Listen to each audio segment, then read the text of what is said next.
welcome to episode 63 of the Breaking Yarn podcast. My name is Michaeli. I'm from Albuquerque, New Mexico, and this is my podcast where I talk about my knitting, my crocheting, and my yarn dyeing. You can find me online at breakingyarn.com or anywhere on social media at Breaking Yarn. Today I have 2 finished objects. I also have 2 whips. I have a third, but I'm not sure if I want to share it yet. Yeah, maybe I will just share it. I have 3 whips. I will share one. One is a design, which is why I have not shared it yet, and it's not really in the best state to be shared, but I'm excited about it and I would love to share it with you. I also have a few acquisitions to share. So let's just jump right into it. The very first finished object that I have is not here. I already gave it away. It was a With Love bookmark. This is a pattern by Haley Quinn, and she is Lock Knits on Instagram and Ravelry, I believe.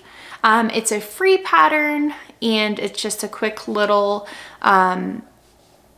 less than 10 grams of a bookmark that you can make on a fingering weight yarn. I'm sure you can make it in whatever size yarn that you want.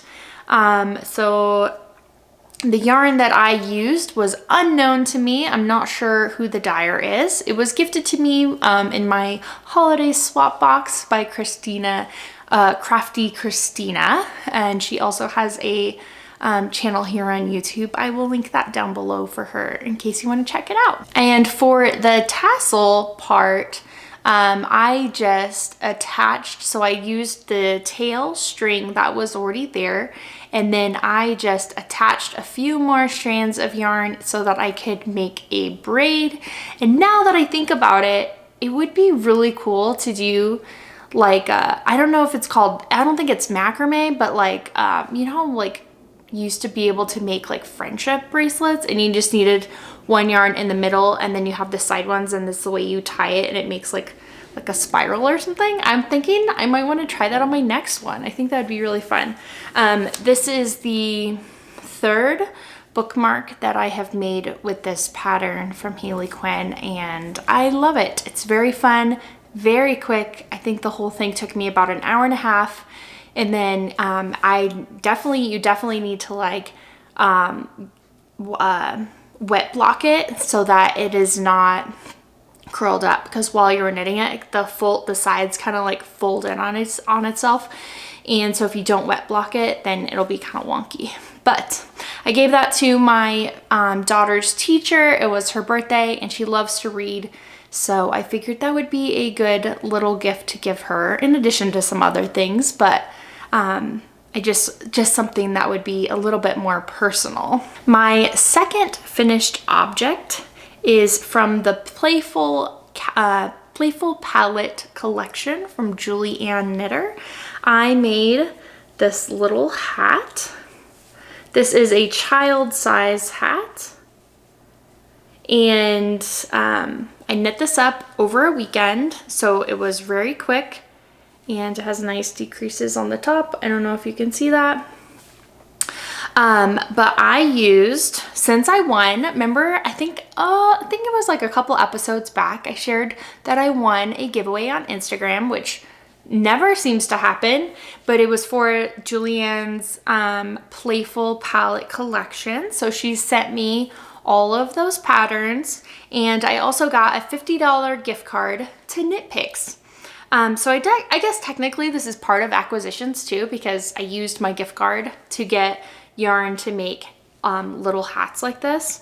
So my daughter's teacher, again, she's pregnant with a little boy, and I thought it would be fun to knit him a little hat to go. Since this is a child size, I feel like it will fit for a while.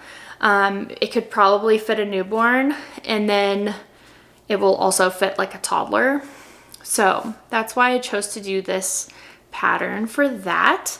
The main color that I use, so again, this is Knit Picks Palette. Let me see.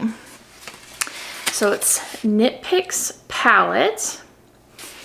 And the main color that I used is navy. And then I used blue, sky, and pool as contrast colors. And it uses the tiniest amount. So I have a ton left over and I should be able to get lots more projects out of this. I was also thinking that this yarn, this is fingering weight, would be a good option for doodle stockings for my family. So anyways, that's what I did. That's my finished object. And navy, blue, sky, and pool were my colorways. It created a really nice just blue fade. That's what I wanted for it, and I love it on the navy background. It's super cute. In that pattern, she also has an option to do DK yarn. So it's kind of a nice pattern that you can choose if you want fingering or DK, and make it very adjustable for that. And so I appreciated that. I went ahead and did mine in fingering weight, but I might try DK next time. Okay, 4 whips. No, I have 3 whips, but I mean, I'm in the whip section is what I mean. You've seen this one many a times, but I am getting very far on it. This is, if I can tuck some of these loose strands away. This is my Polka Dot Tee. I finished the sleeves a while ago and I've been working on the body. And so I've done quite a bit on the body actually.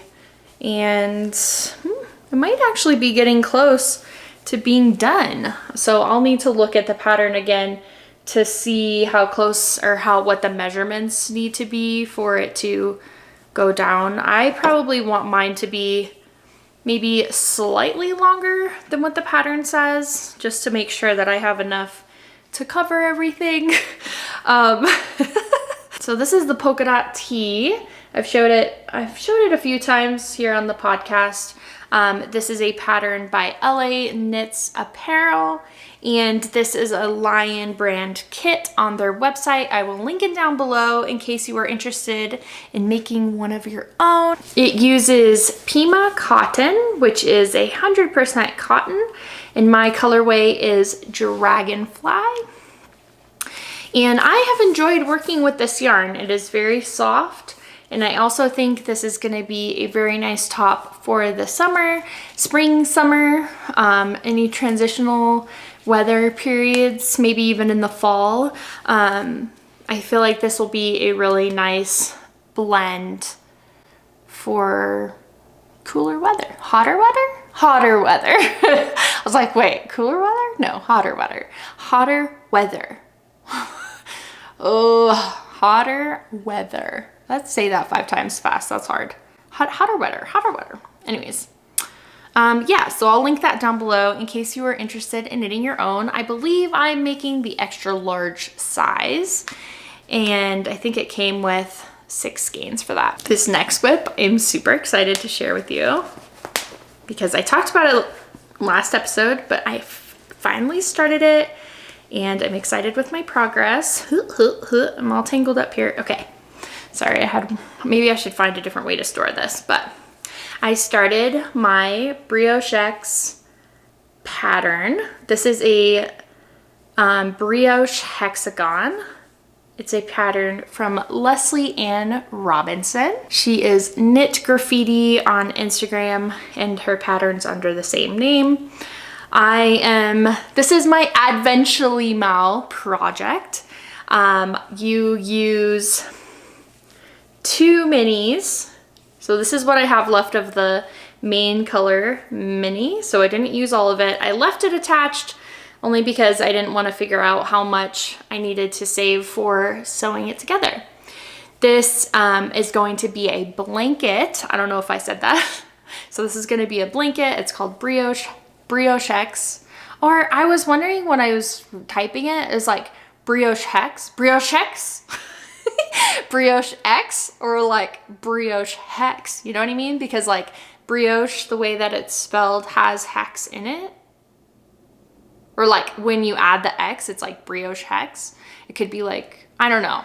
Anyways, I asked Leslie about that. I was like, is it called Briochex or like Briochex? Because I wanted to make sure I pronounced it right on my podcast. And she laughed and said it's Briochex. So Briochex, but it kind of looks like Briochex too. I don't know if that's intentional, but this one is 2-color, and this is just a plain motif. There is no other brioche pattern, I guess, on here. I am using Pretty Twisted Yarns Advent from 2023. It's all neons, and this is going to be a really fun blanket. I'm excited to work on this some more. So it's my first hexie, and I started my second hexie. So I'm using the second one. I'm doing lime green and pink as my contrast. I shared a story over on Instagram about which colors I should do next, and this is what the winner was. Yeah, so I am doing this one as my next one. This one actually does have like a snowflake pattern in it, and I haven't done my first decreases yet. So I need to rewatch some YouTube videos just to make sure I do those correctly before I mess it all up. But I am doing this on Magic Loop. This is my first time doing brioche on Magic Loop, and it is a little bit different in your brain because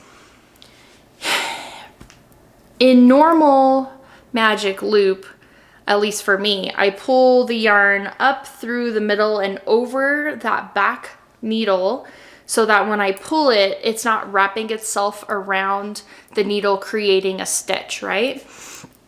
But in brioche, especially if you end on a slip-one yarn over and the yarn over is on the next round, then you have to take the yarn, you have to remember that, and take the yarn up and over on top of the needle in order to get the wrapped stitch and stay in sequence for that. So it's a little bit of a mind trick. And for the contrasting, since you're burping, you pull it like underneath. I might do a separate video once I get a little bit more comfortable with it. I might do a separate video here on YouTube just showing it because I tried looking for resources and I could not find any. And usually if I have some knowledge on a subject just from doing it, not because I'm a brioche expert or anything, but if I have some knowledge on the subject, then I would love to share that in case you get stuck doing brioche Magic Loop and you have the same brain issues that I do as far as like making sure that your yarn is in the right spot. I purposely left my mistakes. I have like a couple of mistakes where the yarn was like wrapped over the purple, and I just left them kind of as a reminder to myself of like where I started at. This is my first time doing Magic Loop brioche, and so I don't mind having a few mistakes on there. I'm glad that I figured it out, and that Christina Lively, she has that pattern, the Perfect No-Show socks. I've knit her patterns before. She messaged me on Instagram when she saw one of my stories struggling with this, my verse one. This is my second time starting it, and she sent me some of her tips for that. And then when I restarted it, I still had the same issues. So I was like, I'm not understanding like when to pull it up and over and when to go in between the needles, but I figured it out, and maybe I'll do a video showing that. But yeah, so Hexie 1 is done. Hexie 2 is started. I am excited to work on this some more. I need to, this is my second motif. I don't remember how many motifs there are, but there are several different patterns, so it's not all just like 2-color brioche, but some of them have like decreases and increases to make it like a little bit more interesting. But I mean, I love brioche, so it's interesting to me no matter what. And I am saving this in a brand new bag that I have. Well, I say brand new, I mean brand new because I haven't used it yet. This is from Midwest Stitches, even though she's not making bags anymore.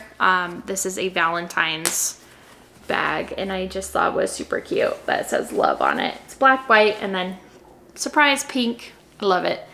And it snaps. I love the snap bags. Anyways, my last whip, which I guess I will share it. Maybe I'll cut this part out. I'm not sure. I am designing brand new socks, and it looks really funky because I have a lot of lifelines in, just in case I made mistakes, or if I decided to make a change in the pattern, then I wouldn't need to re-knit like a cuff and stuff. Save myself a little bit of time.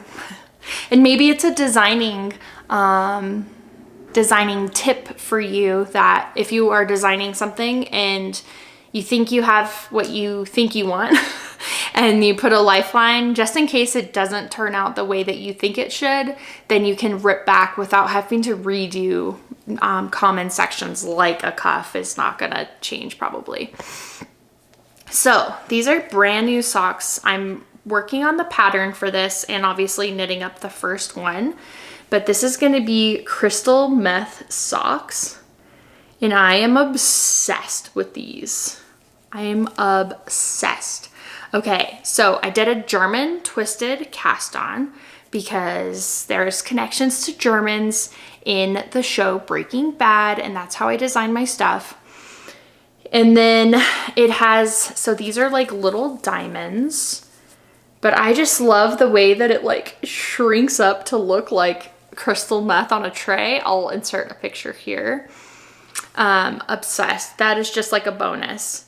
But so they're little diamonds that goes all the way around the leg. And then I did a German short row heel. And I think this was only my second time knitting a German short row heel, or maybe it was my first time. I followed a tutorial by, I don't remember. I'll put it on the screen because I don't remember. But I followed a tutorial on YouTube on how to do that. And then the pattern continues on the front of the sock. And right now I'm working on the toe, which is why I switched to magic loop, because I like to knit my socks in 9-inch circulars. ChowGoo fixed red 9-inch circulars. So I put a lifeline before the cuff, or before I started the leg, before I started the heel, just in case I made a mistake and I didn't want to have to rip back all the way the leg.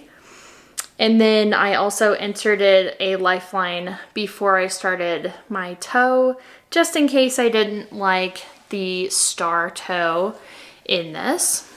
Yeah, so that's it. This is my crystal meth colorway, and I am obsessed with this design. I cannot wait to get this one in testing and to get it published. Yeah, so super excited about this. That's my design. I hope you love it. I've had a lot of fun knitting it, and I think everyone will enjoy knitting it too because it's really engaging. Okay, so last thing is that I have a few acquisitions to share with you besides the Knit Picks palette stuff. Oh, you know what? That reminds me. I did also pick up a few skeins of Felici from Knit Picks with my gift card. So I got 2 Felici skeins of the Lisa colorway, 1 skein of this one, which is Santorini, and then 1 skein of Ribbon Candy, and 1 skein of Swak. But yeah, I had a little extra on my gift card after buying the palette yarn, and so I may have gone over, I think, by $15. But yeah, I got some Felici. That reminds me too that Slip Slip Sis is doing Felici February. It's a make along on Instagram where if you use Felici yarn, you can use that hashtag Felici February. And I think they probably have prizes, but I don't know for sure. So I also got this skein from MudPunch. She's in Canada. And this skein is called My Chart Will Go On. And I loved it. It has pinks and purples. And it's just super pretty. And I couldn't resist it. Yeah, this is self-striping yarn. And it was super pretty. I figured my daughter would love something out of that. And I would love something out of that. So I got it either way. And then a couple of weekends ago, I went to the Yarn Adventure Truck. They were in town at Yarning, and I just picked up a few small things. I got a few needle tip holders. These are little knit sweaters, super cute. I also got some stitch markers that were New Mexico. I think these are called from Blue Sky Makery. And these are little New Mexico shapes. And I gave the rest of them away. Leah and her group from Las Cruces came to town for that event and to go to a couple of the yarn shops. So I joined them for that and lunch. So I gave the rest of the New Mexico ones away because there were no more New Mexico ones. This is the last one that was in their truck. And so I gave them each a New Mexico one since we're all from New Mexico. It also came with like their little truck. I don't know if you can see that. It's like a little truck of theirs. It's purple truck, so that's why it's purple truck. And then Leah actually found these at Nob Hill, the yarn store at Nob Hill. They're little red and green chilies. These are from Happy Yarn Creations, and she got one set of red and one set of green and then gave us each one of those as well. So kind of a fun little, well, obviously was a fun time together, but also like a fun time switching little stitch markers. I gave them New Mexico ones, and then Leah gave the green and red chilies. So that was really fun. And that was it's always fun to see Leah and her group from Las Cruces. At the Yarn Adventure Truck and at Yarning, I actually also ran into someone who lives here in Albuquerque, but I didn't know, and she said, hey, I watch you on YouTube. So I think, oh my God, I hope I remember. Was your name Teresa? I hope that was right. So I just wanted to give a little shout out to you if you are watching this episode. It was great to meet you, and thank you for telling me that you watched me on YouTube. That was very exciting. Like kind of weird for me, not because you did that, but because of for me, I'm not used to people saying like, hey, I see you online. But yeah, it was super fun. Great to meet you and your mom. I think that was your mom. It was great meeting you. So thank you for coming and saying hi. And if you ever do see me out in public anywhere, probably in Albuquerque, but if you ever see me out in public, please do come say hi, and I would love to meet you. I also picked up another doodle deck from the Yarn Adventure Truck, and I just transferred all of my doodle deck cards into this purple trading card case. So it's like a wonderful way to store your doodle deck cards. But I picked up this Dino doodle deck. Oops, I don't know if you can see that with the reflection. But this Dino set, and I just folded the card deck to put it with that in the beginning of the charts, so I can know exactly where that set ends. Those are by Pacific Knit Co. She also does a great job of matching the top color with the deck color. So this one is my Arctic doodle deck, and these are all purple motifs that have purple at the top, I mean. So this little case I think is a great way to store the doodle decks. Even though it's bigger than actually just saving the decks of cards, I can now actually see everything that's in here. So if you're interested in something like that, I will put the link for this one down below. It's a very nice material and it can hold up to 400 cards, which is great. It has a really nice zipper as well that's really easy to open and close, and it even has a wrist strap in case you have your arms full.